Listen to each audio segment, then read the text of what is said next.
Bíblia completa em um ano, 91º dia, 2 Samuel 19. Logo chegou a Joabe a notícia de que o rei chorava e lamentava a morte de Absalão. Quando o povo soube da grande tristeza do rei pela morte de seu filho, a alegria da vitória daquele dia se transformou em profundo pesar. Os soldados entraram na cidade sem chamar atenção, como se estivessem envergonhados e houvessem fugido da batalha. O rei cobriu o rosto com as mãos e continuou a chorar. Ah, meu filho Absalão! Ah, Absalão, meu filho, meu filho!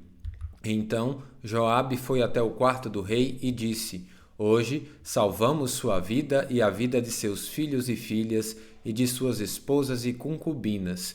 E, no entanto, o Senhor age desse modo e nos faz sentir envergonhados. Parece amar os que o odeiam e odiar os que o amam. Hoje deixou claro que todos os seus comandantes e soldados não significam nada para o Senhor. Pelo visto, se Absalão tivesse sobrevivido e todos nós tivéssemos morrido, o Senhor estaria satisfeito. Agora saia e vá parabenizar seus soldados, pois juro pelo Senhor que se o rei não for, nenhum só deles permanecerá aqui esta noite. Isso seria pior que todo o mal que já lhe aconteceu na vida. Assim, o rei saiu e se sentou à entrada da cidade, e quando se espalhou a notícia de que o rei estava ali, todos foram vê-lo. Enquanto isso, os israelitas haviam fugido para suas casas. E, em todas as tribos de Israel, houve muita discussão. O povo dizia: O rei nos livrou de nossos inimigos e nos libertou dos filisteus, mas teve de fugir por causa de Absalão. Agora, Absalão, a quem ungimos para reinar sobre nós, está morto. Não devemos demorar para trazer o rei Davi de volta. Então Davi enviou uma mensagem aos sacerdotes Zadoque e Abiatar. Perguntem às autoridades de Judá: por que vocês demoram tanto para receber o rei de volta? Até eu já sei que todo Israel deseja a minha volta. Vocês são meus parentes, minha própria tribo, meu povo e minha raça. Então, por que são os últimos a receber o rei de volta? E Davi pediu que dissessem a Amassa: Você é meu parente, meu povo e minha raça. Que Deus me castigue severamente, se, de hoje em diante, você não se tornar comandante de meu exército em lugar de Joabe. A mensagem de Davi convenceu as autoridades de Judá e eles deram uma resposta unânime. Mandaram dizer ao rei: Volte para nós e nos traga todos os que estão com o Senhor. Então o rei começou a viagem de volta para Jerusalém. Quando chegou ao rio Jordão, o povo de Judá foi a Gilgal para encontrar-se com ele e acompanhá-lo até o outro lado do rio. Simei, filho de Gerá, de Baurim, na terra de Benjamim, atravessou com os homens de Judá para dar as boas-vindas ao rei Davi. Estavam com ele 1000 homens da tribo de Benjamim, incluindo Zibá, servo da casa de Saul, e os 15 filhos e 20 servos de Zibá. Desceram apressadamente ao Jordão para receber o rei. Atravessaram um rio para ajudar a família do rei a chegar à outra margem e para fazer o que lhes solicitasse. Quando o rei estava prestes a atravessar o rio, Simei, filho de Gera, curvou-se diante dele e suplicou: Ó meu senhor, o rei, por favor, perdoe-me. Esqueça as coisas terríveis que seu servo disse quando o Senhor saiu de Jerusalém. Sei quanto pequei, por isso vim aqui hoje, a primeira pessoa em todo Israel a receber o Senhor, o rei. Então Absai, filho de Zeruia, disse: Simei deve ser morto, pois amaldiçoou o rei ungido do Senhor. Quem pediu a opinião de vocês, filhos de Zeruia? Disse Davi. Por que agem como se fossem meus inimigos? Hoje não é dia de execuções, pois hoje voltei a ser rei em Israel. Então, virando-se para Simei, Davi prometeu: sua vida será poupada. Mefibosete, neto de Saul, veio para encontrar-se com o rei. Desde que Davi havia saído de Jerusalém até o dia que voltou em segurança, Mefibosete não tinha lavado os pés, nem feito a barba, nem lavado as roupas. Quando ele chegou a Jerusalém, o rei lhe perguntou: Por que você não veio comigo, Mefibosete? Ele respondeu: Ó meu senhor, o rei, meu servo Zibá me enganou. Pedi que ele selasse meu jumento para que eu pudesse acompanhar o rei, pois, como o senhor sabe, sou aleijado. Ele, no entanto, falou mal de mim e disse que eu havia me recusado a vir. Mas sei que meu senhor, o rei, é como um anjo de Deus, portanto, faça o que lhe parecer melhor. Meus parentes e eu só poderíamos esperar que o senhor mandasse nos matar. Contudo, o senhor me honrou ao permitir que eu comesse à sua mesa. Que mais eu poderia pedir? Não precisa continuar se explicando, respondeu Davi. Resolvi que você e Zibá dividirão sua terra igualmente entre si. Dê tudo a ele, disse Mefibosete. Para mim, basta que meu senhor, o rei, voltou para casa em segurança. Barzilai de Gileade havia descido de Rogelim para acompanhar o rei na travessia do Jordão. Era bastante idoso, tinha 80 anos e era muito rico. Foi ele quem providenciou alimento para o rei durante a sua estada em Manaim. O rei disse a Barzilai: Venha comigo para Jerusalém e eu cuidarei de você. Barzilai, porém, respondeu: Sou idoso demais para ir a Jerusalém. Tenho 80 anos e não consigo mais apreciar coisa alguma. A comida e a bebida não têm sabor, e já não consigo ouvir a voz dos cantores. Seria apenas um peso para meu senhor, o rei. Atravessar o Jordão com o rei é honra suficiente para mim. Depois, permita que eu volte para morrer em minha cidade, onde meu pai e minha mãe foram sepultados. Mas aqui está seu servo Queimã. Permita que ele vá com meu senhor, o rei, e receba o que o senhor quiser lhe dar. Está bem, concordou o rei.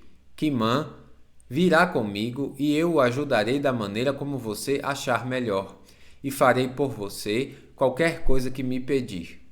Assim, todo o povo atravessou o Jordão com o rei depois que Davi abençoou Barzilai e o beijou. Barzilai voltou para casa. O rei atravessou para Gilgal, levando Queimã consigo. Todo o povo de Judá e metade do povo de Israel o acompanharam. Contudo, os homens de Israel vieram queixar-se ao rei. Os homens de Judá se apropriaram do rei e não nos deram a honra de ajudar a levar o Senhor, sua família e todos os seus acompanhantes até o outro lado do Jordão. Os homens de Judá argumentaram: O rei é nosso parente próximo. Por que vocês estão irados? Não comemos à custa do rei, nem recebemos favor especial algum. Mas há 10 tribos em Israel, responderam os outros. Portanto, temos 10 vezes mais direito ao rei do que vocês. Que direito vocês têm de nos tratar com desprezo? Não fomos nós os primeiros a propor trazer nosso rei de volta? A discussão continuou e os homens de Judá falaram com ainda mais rispidez com os de Israel. 2 Samuel 20. Estava ali por acaso um homem perverso chamado Sebá, filho de Bicri, da tribo de Benjamim. Sebá tocou a trombeta e começou a gritar: Abaixo a dinastia de Davi, o filho de Jessé nada tem a nos oferecer. Vamos, homens de Israel, todos de volta para casa. Então, todo o povo de Israel que estava ali abandonou Davi e seguiu Sebá, filho de Bicri. O povo de Judá, porém, permaneceu com o rei e o acompanhou do rio Jordão até Jerusalém. Quando Davi chegou a seu palácio, em Jerusalém, mandou confinar as 10 concubinas que haviam ficado ali. O rei lhe providenciou sustento, mas não teve mais relações com elas. Permaneceram como viúvas até o fim da vida. O rei disse a Amasa: Reúna o exército de Judá e apresente-se aqui em 3 dias. Amasa saiu para convocar os soldados de Judá, mas levou mais tempo que o prazo definido pelo rei. Então Davi disse a Absai: Sebá, filho de Bicri, vai nos prejudicar mais que Absalão. Leve minhas tropas e persiga-o antes que ele entre numa cidade fortificada onde não possamos alcançá-lo. Os soldados de Joabe, junto com a guarda pessoal do rei e os guerreiros valentes, saíram de Jerusalém para perseguir Sebá. Quando chegaram à grande rocha em Gibeon, Amasa foi ao encontro deles. Joabe vestia seu traje militar e levava um punhal preso no cinto. Quando deu um passo à frente para saudar Amasa, tirou o punhal da bainha. Como vai, meu primo? Disse Joabe, e o pegou pela barba com a mão direita, como se fosse beijá-lo. Amasa não percebeu o punhal na mão esquerda dele, e Joabe o feriu no estômago, de modo que suas entranhas se derramaram no chão. Joabe não precisou feri-lo outra vez, pois Amasa morreu rapidamente. Joabe e seu irmão Absai deixaram o corpo ali e continuaram a perseguir Sebá. Um dos soldados de Joabe gritou: Se estiverem do lado de Joabe e Davi, venham e sigam Joabe. Amasa, porém, estava estendido numa poça de sangue no meio do caminho, e os soldados de Joabe viram que todos paravam para olhar. Então, um dos soldados o arrastou para fora do caminho, até um campo, e o cobriu com um manto. Com o corpo de Amasa fora do caminho, todos seguiram Joabe em perseguição a Sebá, filho de Bicri. Enquanto isso, Sebá passou por todas as tribos de Israel e, por fim, chegou à cidade de Abel-Bet-Maacá. Todos os membros de seu clã, os Bicritas, se reuniram para lutar e o seguiram até a cidade. Quando os soldados de Joabe chegaram, cercaram Abel-Bet-Maacá, construíram uma rampa junto às fortificações da cidade e começaram a derrubar o muro.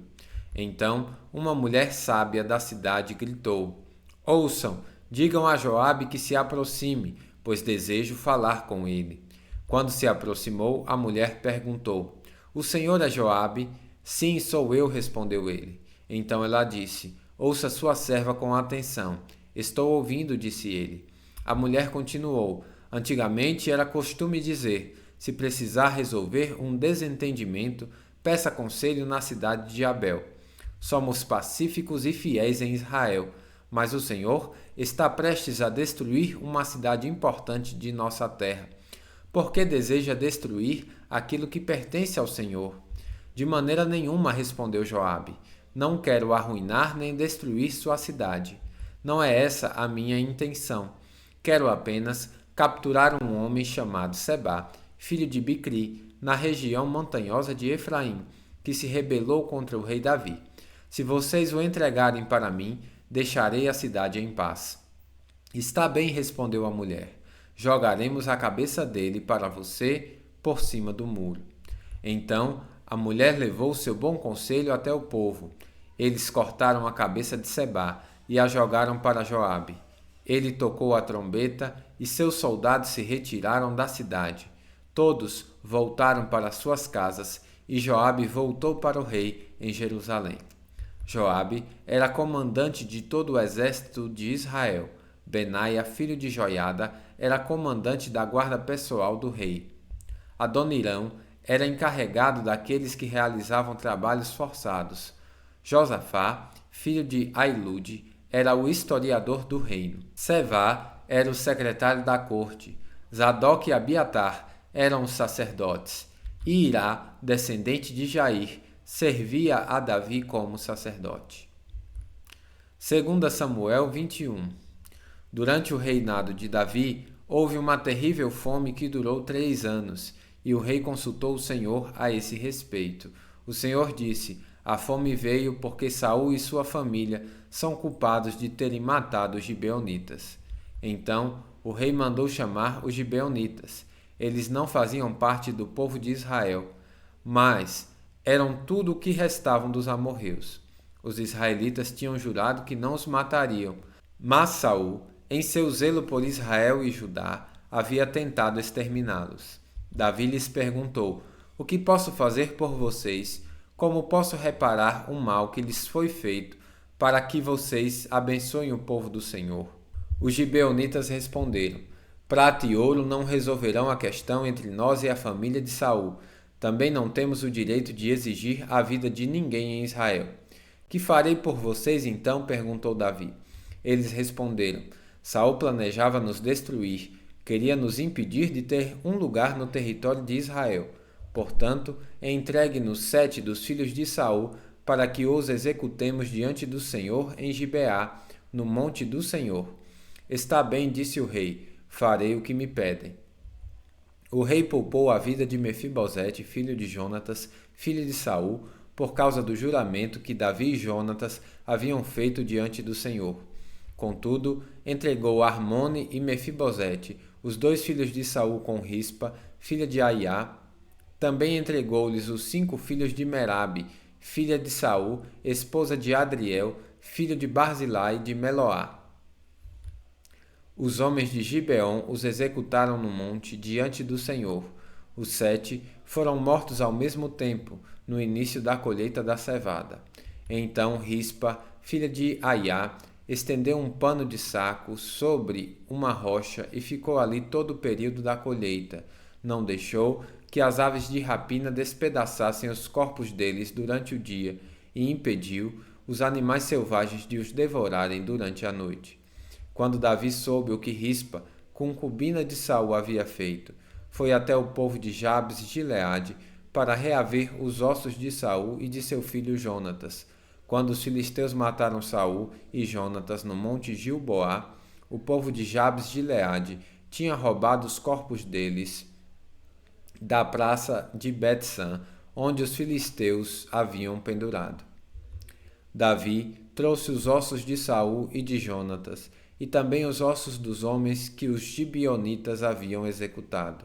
O rei ordenou que os ossos de Saul e de Jonatas fossem enterrados na sepultura de Quis, pai de Saul, na cidade de Zelá, na terra de Benjamim. Depois disso, Deus atendeu às orações em favor do povo. Mais uma vez, houve guerra entre os filisteus e Israel.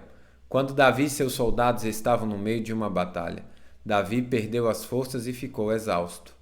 Isbi-Benob era descendente de gigantes, e a ponta de sua lança de bronze pesava cerca de 3,5 quilos.